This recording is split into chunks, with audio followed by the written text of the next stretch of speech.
नमस्कार, मी रेवती. आज मी कैरीचा गुळांबा बनवला होता.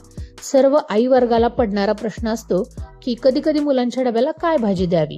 तर जाम पोळीच्या जगात हेल्दी ऑप्शन म्हणजे हा गुळांबा आहे. चला, तर त्यासाठी मी कमी आंबट कैरी घेतली. ते स्वच्छ धुवून साल काढून घेतले. इथे कैरी पिकलेली नसावी. त्यानंतर मोठ्या किसणीने कैरी किसून घेतली व नंतर हा किस वाटीने मोजून घेतला. माझा बरोबर 3 वाटी किस झाला. त्यासाठी मी 2 वाटी गुळ घातला.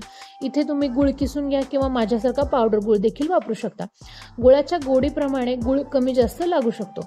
नंतर यात मी चिमूटभर मीठ घालून हे सर्व मिश्रण छान अर्धा तास झाकून घेतले. यामुळे छान पाणी सुटले.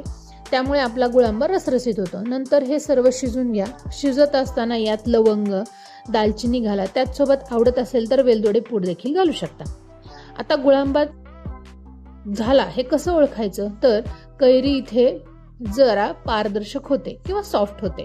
गुळांबा जर तुम्हाला देखणा करायचा असेल ना, तर तुम्ही इथे केशरी रंगाचा गुळ देखील वापरू शकता. चला, तर या उन्हाळ्यात हा गुळांबा नक्की ट्राय करा. मला कमेंट करून सांगा कसा झालाय ते. त्याचसोबत लाईक, शेअर, सबस्क्राईब करायला मात्र विसरू नका.